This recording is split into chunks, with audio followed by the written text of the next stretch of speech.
Ojo, queridos amigos, que lo que viene a continuación es fuerte. No todos los días uno se sumerge en el corazón del vudú, en Benín,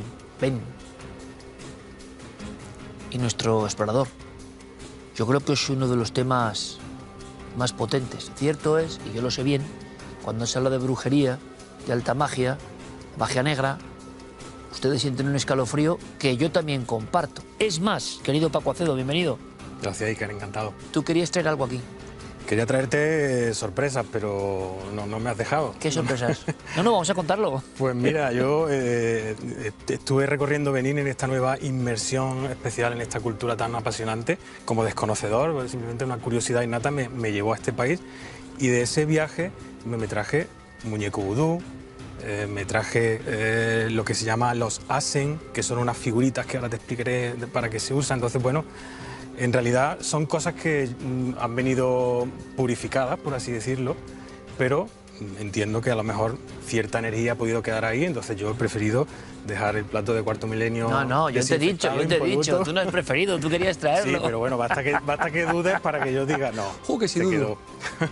A mí estas cosas, las cosas en concreto, del vudú y la magia negra y la magia africana, mira, ustedes lo ven, no se van a quedar sin ver los objetos, pero aquí. Y en el fondo nos pasa a muchos, ¿no? Es la incomprensión. Es un mundo que además tiene muchas pátinas diferentes. Pero claro, si Paco Acedo va a un sitio, y lo digo así, es para sacar las cosas y que veamos cosas que nadie ha visto, que muy pocos han visto. Rituales, como el de la cabeza, los rayos, ¿qué significan cuando a alguien le parte un rayo allí? Primero, un país, antes de ir a lo del tema del oráculo y la pandemia, que yo he alucinado, Paco, es un país donde el vudú no es solo un folclore. Yo, la verdad que ha sido un descubrimiento y creo que el 90% de los espectadores se sorprenderán después de conocer ciertos detalles, porque en realidad el vudú, digamos que tenemos dos vudús, ¿no? Vamos a hablar primero del auténtico vudú. Es una religión más, seguida por más de 30 millones de seguidores con sus templos, sus sacerdotes. 30 millones y religión oficial. Religión oficial. Y además, bien orgullosos que están de ella, todo tiene su historia, ¿no? Del por qué luego cambió a ser esa parte oscura que luego comentaremos, pero en realidad se trata de una religión, ya te digo, una filosofía de vida que mezcla pues unas reglas éticas, morales, con un objetivo muy sencillo y muy sano, por así decirlo, que es buscar el bien y protegerse del mal. Jamás el vudú original se enfocó como una manera de hacer daño o de crear el mal. Hubo una transformación con el tiempo, hubo un uso de todo eso. ¿Qué queda de lo que tuviste? Primero, ¿tuviste peligro en el viaje? Porque es un viaje que no es sencillo, ¿no? No peligro, tuve mucha impresión. Para mí fue muy impresionante ver todo aquello. Yo era un desconocedor, ¿no? Pero simplemente quería conocer esas dos partes del vudú y peligro ninguno. Yo tuve la suerte de ser guiado por Euloch Kosovo, príncipe del reino de Agonlin, que me enseñó toda su cultura, toda su historia desde dentro, bien dentro, incluso llevándome a algunos templos que ahora iremos comentando, pero peligro no, al contrario, ¿no? Allí es bienvenido la persona que tiene curiosidad. De hecho, yo creo que ellos están un poco, que quieren limpiar esa visión, ¿no?, mala y fea del vudú, que al final, bueno, Hollywood ha hecho mucho daño, ¿no?, en muchos sentidos. Acuérdate de Indiana Jones, ya tomaba un veneno que le convertía en zombie, entonces todo eso ha degenerado en una visión totalmente errónea del vudú auténtico y original de Benín. Luego está lo otro. ¿Lo otro qué es? Lo otro, pues todo tiene un sentido, ¿no? Tampoco sería extenderme quizá demasiado, pero imagínate para visualizar, mira, esto es el origen del vudú malo, por así decirlo, el vudú de resistencia. Para ser vendido, un cargamento de 94 negros saludables, hombres, mujeres, niños. Toda la esclavitud es el origen de todo esto. Imagínate, ¿no?, que bueno, entre el siglo XV y XIX, en torno a 12 millones de personas negras fueron sacadas desde Benín, que era un poco la capital, concretamente Ouidah. Ouidah es una pequeña ciudad de Benín, también te muestro, ¿vale?, porque creo que es muy interesante para entenderlo. En Benín estaba la ruta de los esclavos, era una ruta de 4 kilómetros que les llevaba desde la plaza donde se vendían hasta el punto de no retorno, y de ahí desaparecían para siempre. Normalmente, bueno, Brasil, Caribe, Estados Unidos, y se producía un poco este ciclo, el comercio triangular, en el que los negros llegaban aquí, trabajaban en el campo, la materia prima iba a Europa y así vivían. ¿Y el resentimiento del esclavo es el que trae un vudú transformado? Ahí surgió. Imagínate, estas pobres personas se juntaron en pequeñas reuniones, prohibidas por supuesto, era la única manera que tenían de conectar con su historia, con su pasado, era una forma también de socializar, de reivindicar sus derechos, y ahí el vudú empezó a mutar. Empezó a mutar porque seguían practicando vudú, pero claro, depende de la zona donde se practicase, pues surgió el candomblé Brasil, santería cubana, el vudú de Haití. El vudú de Haití, terrible. Y ahí empezaron a hacer este tipo de cosas raras que antes se hacían de una forma sana, por ejemplo, el muñeco vudú. El origen del muñeco vudú era simplemente para hacer una curación de una persona que tenía una enfermedad, entonces como que a través de un vínculo entre muñeco y persona se cuidaba ese muñequito para sanar a esa persona o para crear uniones de amor. Pero ¿qué pasó? Que a partir de ahí empezaron a surgir los hechizos negativos.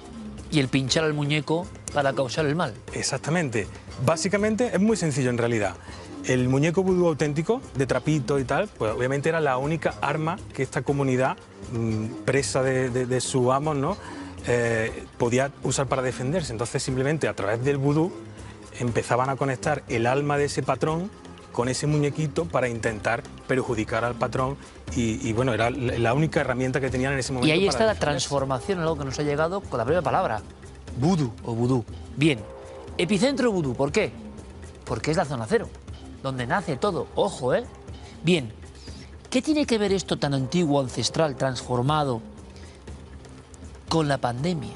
Esto me ha dejado en shock. Pues fíjate, obviamente allí la pandemia se vivió de una forma muy diferente. Resulta que el oráculo Tofá, un oráculo, básicamente es el templo o el ser donde bueno, pues hay una divinidad que vive ahí, ¿no? Se verán en las imágenes unos montículos de barro de forma indeterminada, llena de comida, sangre. Ahí vive el espíritu del dios. Un poco impresionante eso también, claro, ¿no, Paco? Y el oráculo Tofá predijo que en 2020, esto lo predijo en 2019, predijo que en 2020 habría una gran epidemia mundial.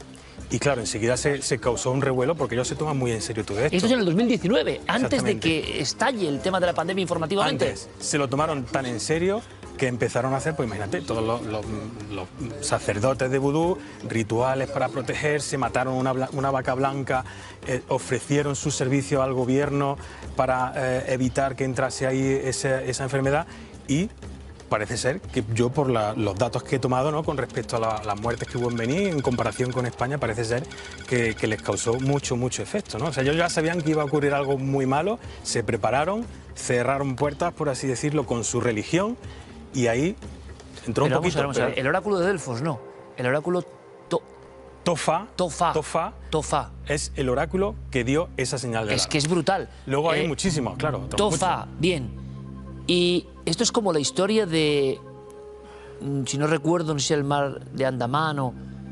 ¿Te acuerdas? De el tsunami que venía y que solo algunos se salvan porque interpretan la naturaleza de su manera y logran embarcarse y huir porque saben que el nivel del agua va a subir.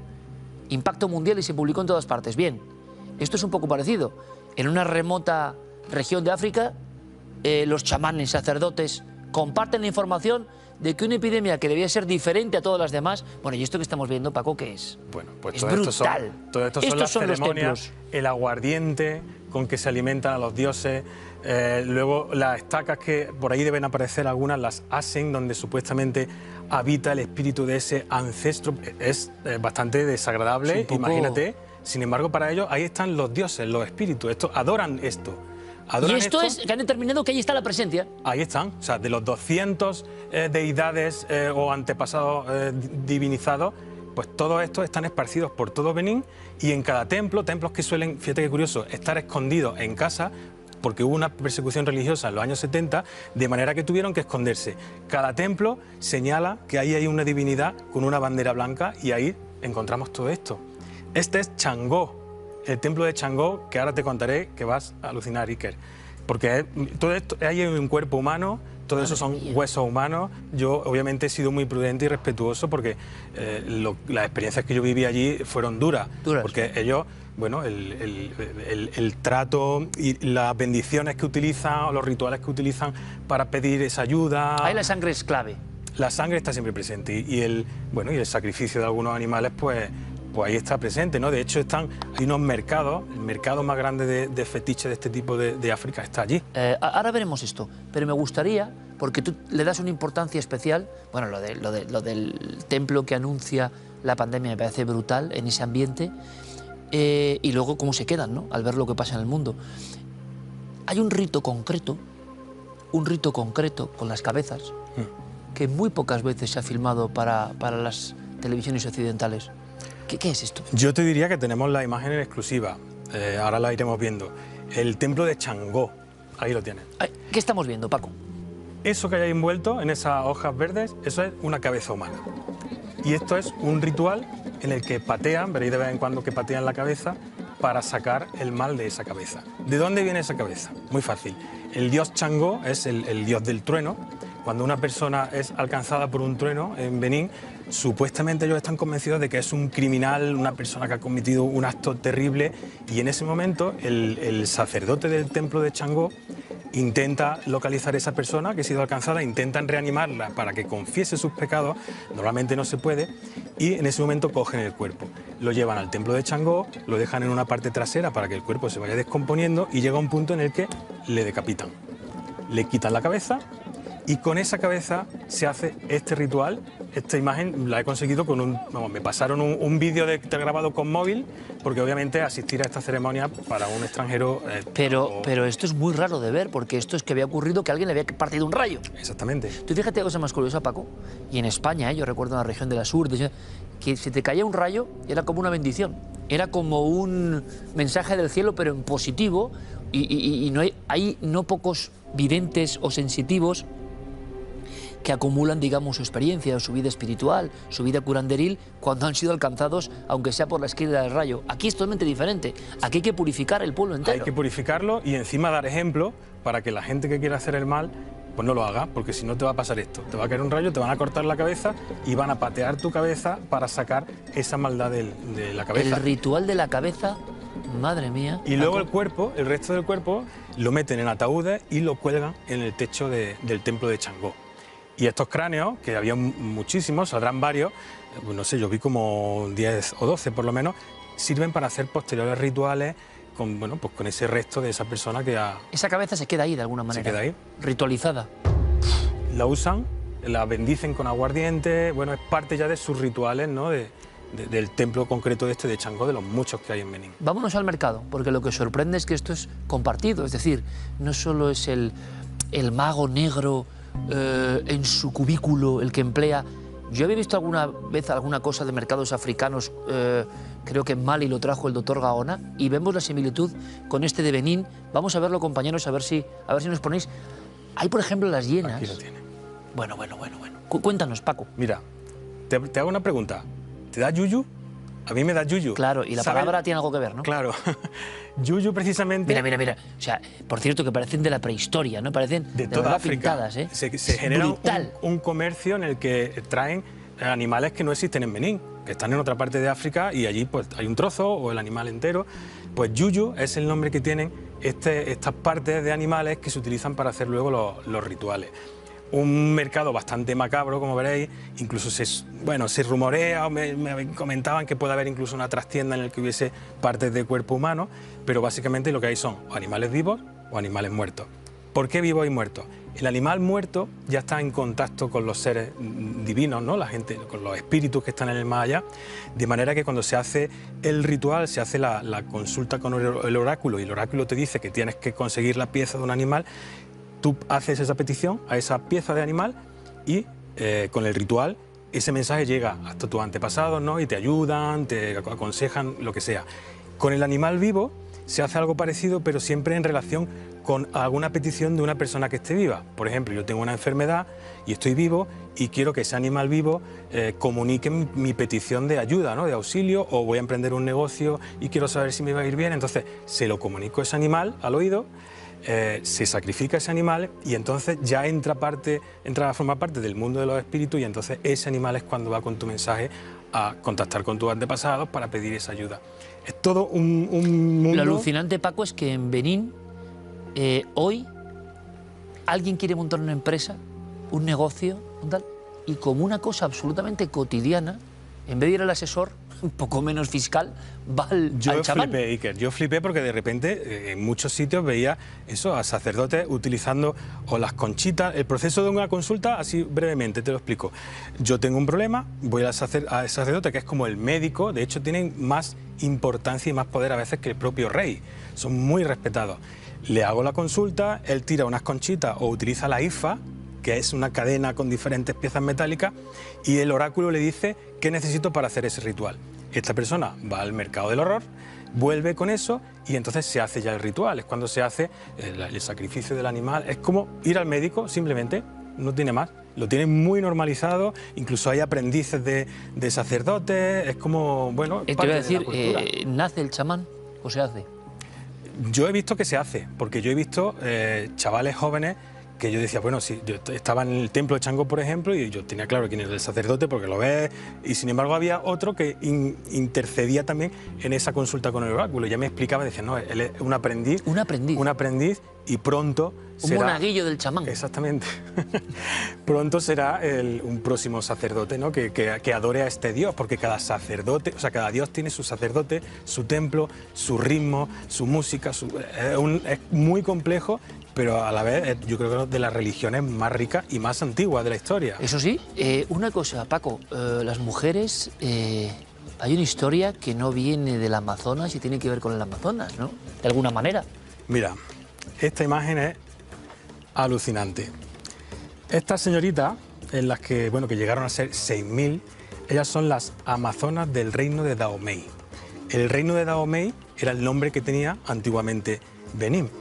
Pues estas señoritas que durante 200 años su trabajo era antiguas cazadoras de elefantes, o sea, imagínate que estamos hablando de guerreras bastante preparadas. Su trabajo era defender el reino de Dahomey y a su rey, y eran temidas en toda África. No solo por su fuerza y su fiereza, sino porque también iban armadas, machetes, mosquetones que conseguían de los propios europeos que venían a buscar esclavos. Se realizaba al final un comercio interno, pero eran sobre todo temidas por esto, por una espada muy afilada de 1 metro, cuya fama era que con un solo tajo cortaban en 2 a la persona, y después de hacer eso le cortaban la cabeza y se bebían la sangre de la víctima. Entonces, imagínate. Como para no ser temidas, ¿no? Las amazonas ¿Qué de ocurría? Dahomey. Que ellas estaban muy relacionadas con el esclavismo, porque aunque en alguna peli que ha salido recientemente casi que se enfocaba de otra forma, ¿no? Como casi salvadoras de los esclavos, era más bien al revés. Ellas iban atacando, conquistando diferentes zonas de África para conseguir esos esclavos, para comerciar con ellos, para enriquecer el reino de Dahomey. Claro, pero la película hollywoodiense tiene que contar la historieta, ¿no? Y así sucedió. Fue de los reinos más potentes que hubo en África, hasta que se llegó a la abolición de la esclavitud en América, dejó de existir ese comercio. Llegan a la época de la fotografía, que es impresionante saber esto, ¿no? Bueno, y más, que lo tengo aquí preparado. Por eso que vas a llegan flipar, a muy cerca en el tiempo. Bueno, llegaron al circo. Ahora te lo explico. Resulta que, bueno, al final esa riqueza del reino de Dahomey desapareció, fueron vencidos finalmente por los franceses, y muchas de ellas salieron corriendo, desaparecieron por África, América y Europa. Y muchas de ellas, fíjate dónde acabaron. El Wild West Show, Sí, el señor. circo que Buffalo Bill en su día organizó para dar a conocer la riqueza de los indígenas americanos por todo el mundo. 33 Pues también mujeres salvajes, 33. También 12 metieron a la amazona de Dahomey para mostrar su fiereza, su rabia, su ira, y acabaron siendo parte, pues, de un los zoos espectáculo. humanos, un poco, ¿no? Los Sí, zoos humanos. mostrando un poco todo eso, ¿no? Imagino que harían un espectáculo de batalla, ¿no? De decapitación. Debería ser algo fascinante, ¿no? Pues fíjate, hasta ahí llegó, o sea, que estamos hablando de hace 2 días. Como bien dices, o sea, fotografía. Hace muy poco que todo esto sucedió, y además que sigue sucediendo, porque Benín están muy orgullosos de su cultura, que evoluciona. Muy curioso, porque ahora se han adaptado a las tecnologías, ya tienen sus páginas web, ¿Cómo? sus sacerdotes, sus ritos. Y fíjate una cosa que me encantó investigándolo, que me encontré una de ellas que decía rituales con principios. Es decir, han cambiado un poco el enfoque, intentan lavar un poquito la imagen, porque realmente esa religión es súper rica, ¿no? Culturalmente muy interesante. Y ahora pues están haciendo, ¿no? Como eso, rituales para no hacer el mal, porque además si hacen el mal se les vuelve luego en forma de karma. O sea que tanto el que lo hace como el que solicita que se haga, al final lo acaba pagando. Y ellos pues ya incluso anuncian que ya hacen rituales sin ningún tipo de daño animal, con un respeto total por la vida del animal. Entonces, bueno, están adaptando esa religión bien, ¿no? Al fin y al cabo, curiosísimo. Las religiones evolucionan, se descubren unas cosas, hay cosas que se darán cuenta que están obsoletas, que no tienen sentido. En fin, pese a que el Benín sigue haciendo. Y luego el otro lado, como tú decías, que lo ha dicho así, le llega que en el mercado hay la posibilidad, legendario o no, claro, de la otra supermagia, que seguro, de cuerpos humanos y demás. Claro, ¿por qué? Porque en toda magia existen esas dos balanzas, ¿no? Esos dos platillos. Cuenta la leyenda y la historia y quizá la verdad, y tú lo sabes bien, Paco, que el brujo negro o la bruja negra dura poco. Puede tener su poder, pero dura poco porque todo eso le vuelve, ¿no? Increíble. Bueno. Paco, por la próxima, Gracias, ¿eh? Iker. Brutal. Gracias, amigo. Muy amable. Gracias. Y gracias por no traer los muñequitos. Mira que hemos hablado de Mira muñecos. que sí lo he traído. Y mira que vamos a hablar de muñecos y de cosas en breve, pero no es lo mismo. No es lo mismo. Gracias, Paco. Gracias a ti. Continuamos con más cosas en Cuarto Milenio.